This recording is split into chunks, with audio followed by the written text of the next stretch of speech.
আসসালামু আলাইকুম রহমতুল্লাহ। আশা করি সবাই ভালো আছেন এবং দোয়া করি যাতে সবাই সবসময় সুন্দর এবং সুস্থ থাকেন। আমরা পড়ছিলাম সামেশন অফ সিরিজের প্রথম পার্ট আমরা শেষ করেছি, সামেশন অফ অ্যালজেব্রিক সিরিজ। আমরা পড়ছিলাম সামেশন অফ ট্রিগোনোমেট্রিক সিরিজ। বেশ কিছু প্রবলেম সলভ করেছি, দুটো থিওরি পড়েছিলাম। আজকে আমরা নতুন একটা থিওরি শিখব যেটাকে C+IS মেথড বলা হয়, এবং C+IS মেথড থেকে আমরা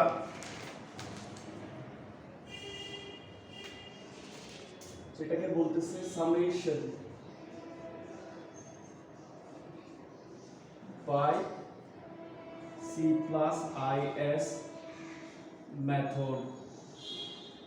এই সি হচ্ছে কোসাইন আর এস হচ্ছে সাইন, আর আই সময় আমরা জানি আই সমান √1 কমপ্লেক্স নাম্বার সিস্টেমে পড়েছিলাম আমরা। অর্থাৎ যদি কোনো কোসাইন সিরিজ অথবা সাইন সিরিজ একসাথে থাকে অথবা আলাদা থাকে, তাহলে আমরা এই মেথড অ্যাপ্লাই করব। এবং কখন কখন অ্যাপ্লাই করতে হবে সেটা আমরা প্রবলেম সলভ করতে গেলে বুঝবো। আপনারা প্রবলেম দেখলেই বুঝতে পারবেন। খুব ইজি একটা মেথড এবং খুব এফিশিয়েন্ট মেথড।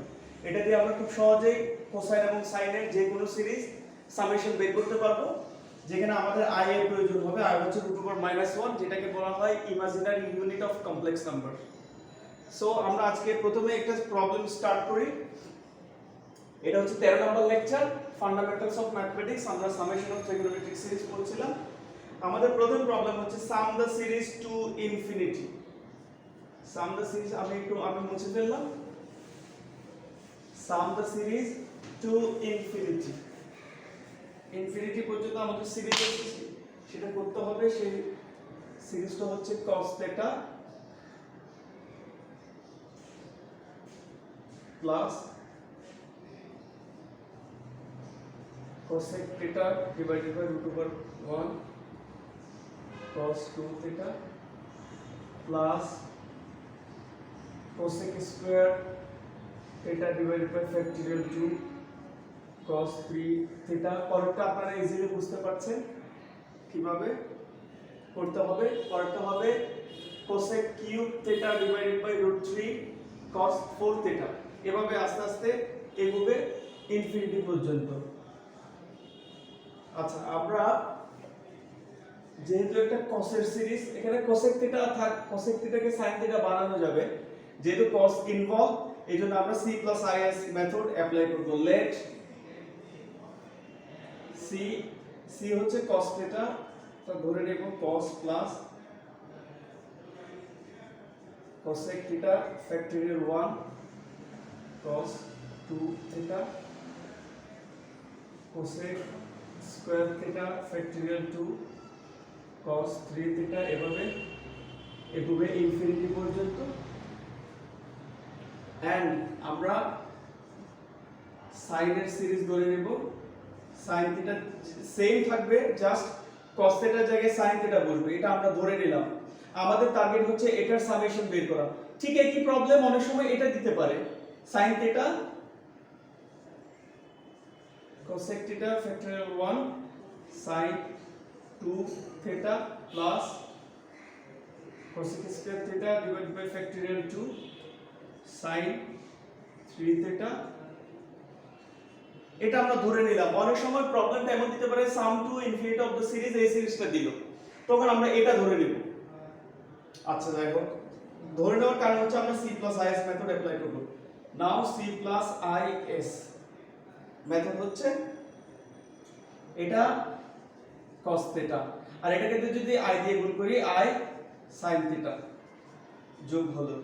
তাহলে এটা আর এটা কমন, যদি কমন থাকে তাহলে সেটাকে কমন নিয়ে নিলাম। cosec θ ফ্যাক্টরিয়াল 1, এখানে হবে cos 2θ, এটাকে i দিয়ে গুণ করে যোগ করলে i sin 2θ প্লাস এটা এবং এটা কমন হবে cosec square θ divided by factorial 2, এখানে হবে cos 3θ, i দিয়ে এটাকে গুণ করে যদি যোগ করি i sin 3θ। এভাবে সিরিজটা সামনের দিকে এগোবে। আমরা cos θ প্লাস i sin θ জানি অয়লার ফর্ম অনুযায়ী e to the power i θ, e to the power i θ plus cosec theta factorial 1 এটা হচ্ছে e to the power 2 i theta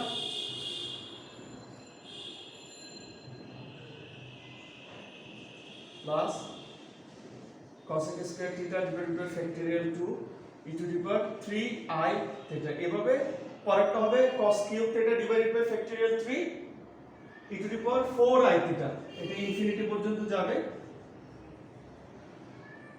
আচ্ছা এখান থেকে e to the power i theta common যায়, e to the power i theta যদি common যায় আমরা 1 plus cosec theta factorial 1 e to the power i theta 2 i theta থেকে যদি i theta নিয়ে নিই তাহলে i theta থাকবে প্লাস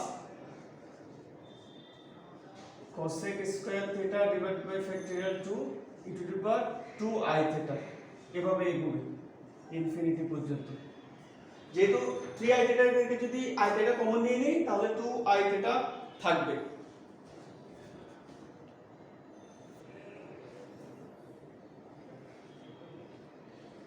এটাকে আমরা একটু রিভাইজ করে লিখতে পারি e to the power i theta 1 plus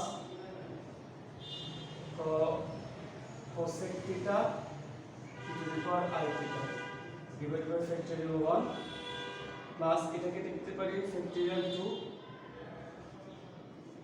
cosec theta e to the power i theta whole square করে লেখা যায় ইনফিনিটি পর্যন্ত। এখানে e to the power i theta হচ্ছে e to the power i theta whole square আর cosec square theta একসাথে নিয়ে whole square করে আমরা লিখতে পারি। আমি উপরের দিকে মুছে দিচ্ছি।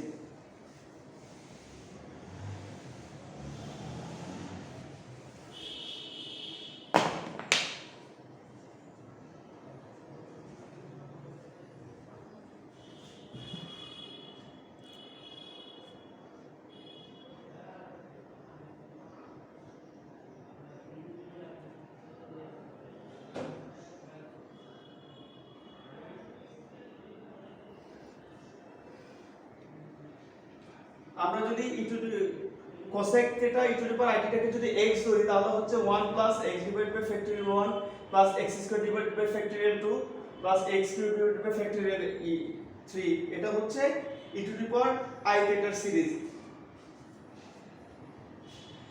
তাহলে equals to e to the power i theta এটাকে যদি আমরা cosec theta e to the power i theta কে যদি x ধরি 1 plus x by factorial 1 plus x square divided by factorial 2 এভাবে এগোবে এবং আমরা জানি সেই সিরিজটা হচ্ছে e to the power x সমান 1 plus x divided by factorial 1 x square divided by factorial 2 এভাবে এগোবে। তাহলে আমরা পাবো e to the power cosec theta e to the power i theta e to the power i theta আমরা x কে আমরা cosec e to the power i theta cosec theta e to the power i theta আমরা লিখতে পারি cos theta plus i sin theta আমরা e to the power i theta এটা যদি গুণ করে দেই cosec theta cos theta plus i cosec theta sin theta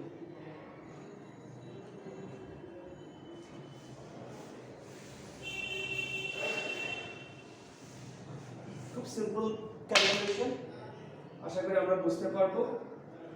e to the power i theta e to the power এটা হবে cosec theta মানে হচ্ছে 1 by sin theta আর cos theta by sin theta হচ্ছে cot theta plus i sin theta আর cosec theta cancel হয়ে যাবে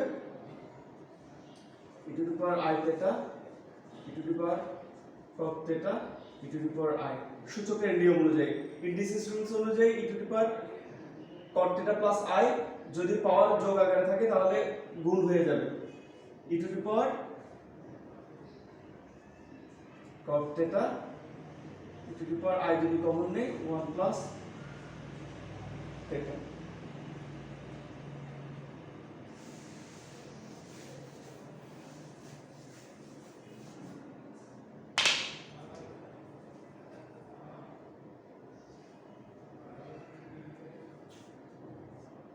e to the power cot theta e to the power i theta কে এটাকে যদি পুরোটাকে 1 plus theta কে যদি theta consider করি তাহলে e to the power i theta সমান হচ্ছে cos theta plus i sin theta. Finally আমাদের হবে cos 1 plus theta e to the power cos theta, এটা বাস্তব অংশ, plus i sin 1 plus theta e to the power cos theta. আমাদের প্রয়োজন ছিল হচ্ছে এটা হচ্ছে c প্লাস i s। তাহলে আমরা c, এটা হচ্ছে বাস্তব সংখ্যা, কাল্পনিক সংখ্যা, জটিল সংখ্যা, এটাও জটিল সংখ্যা। যদি আমরা উভয় পক্ষে বাস্তব এবং কাল্পনিক অংশ পৃথক করি তাহলে পাবো c equals to cos theta plus 1 e to the power cos theta. এটা হচ্ছে যে সিরিজ দেওয়া হয়েছে তার সামেশন। আর যদি আমাদের sin সিরিজটা সামেশন বের করতে হবে বলে তাহলে সেটা পাবো sin theta plus 1 e to the power cos theta. আমাদের যে ঠিক একটা প্রবলেম দিয়ে আমরা দুটো প্রবলেম সলভ করতে পারবো। যদি cosটা দেওয়া থাকে এটা হবে সামেশন, যদি সাইনটা দেওয়া থাকে এটা হবে সামেশন। যদি cosটা দেওয়া থাকে তাহলে সাইন ধরে নেব, যদি সাইনটা দেওয়া থাকে তাহলে cos ধরে নেব। এভাবে অল্টারনেটলি ধরে আমরা এই দুটো প্রবলেম সলভ করতে পারি ইজিলি। এরপরের প্রবলেম আমি দেখছি। আচ্ছা, এটা তো হয়েছে sum to infinity of the following two series. এখানে সাইন এবং cos দুটো একসাথে দেওয়া আছে, এক্স্যাক্টলি আগেরটার মতোই। আমরা সাইনের সিরিজটাকে s ধরে নিয়েছি এবং কোসাইনের সিরিজটাকে c ধরে নিয়েছি। তারপর আমরা c plus is method apply করেছি। আমাদের প্রবলেমটা হচ্ছে, আমি আপনাদের লিখে দিচ্ছি, sum to infinity of the following two series. সেই ফলোইং টু সিরিজের একটা হচ্ছে cos theta minus 1/3 cos 3 theta plus 1/5 cos 5 theta minus infinity পর্যন্ত। এটা একটা সিরিজ এবং বাকি সিরিজ হচ্ছে sin থিটা। তাহলে আমরা বুঝতেই পারছি যেহেতু sin cosine সিরিজ সাইমালটেনিয়াসলি দেওয়া আছে, আমাদেরকে c plus is method apply করতে হবে মাইনাস ইনফিনিটি পর্যন্ত। আচ্ছা, এখানে আমরা c plus is method apply করব। এটাকে c ধরে নেব, এটাকে s ধরে নেব। সুন্দর করে দেওয়া আছে এক্স্যাক্টলি আগেরটার মতোই।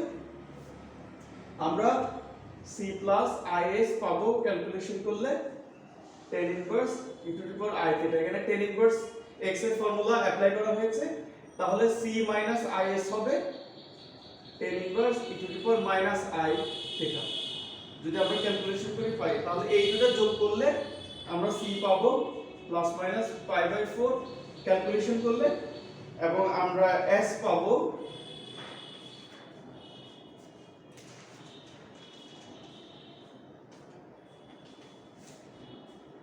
হাফ লন প্লাস মাইনাস 10 π/4 প্লাস θ/2। এখানে sin হাইপারবোলিক ফাংশনের অ্যাপ্লিকেশন আছে। আমরা জানি হাইপারবোলিক ফাংশন আমরা পড়েছি, কমপ্লেক্স নাম্বার সিস্টেমে পড়েছি, এবং আমরা ক্যালকুলাসও হাইপারবোলিক ফাংশন পড়েছি। আশা করি আপনাদের কোনো প্রবলেম হওয়ার কথা না। সরল, জাস্ট সিম্পল সিম্পলিফিকেশন আপনারা করে নেবেন। করে দেওয়া আছে, একটু বড় হলেও খুব একটা প্রবলেম হওয়ার কথা নয়। তো আজকে 13 নম্বর লেকচারের আমাদের এইটুকুই ছিল। আমরা পরবর্তীতে 14 নম্বর লেকচারে দেখব কিভাবে হাইপারবোলিক কোসাইন এবং হাইপারবোলিক সাইন সিরিজের সামেশন করতে হয়। ততক্ষণ সবাই ভালো থাকেন, ধন্যবাদ সবাইকে।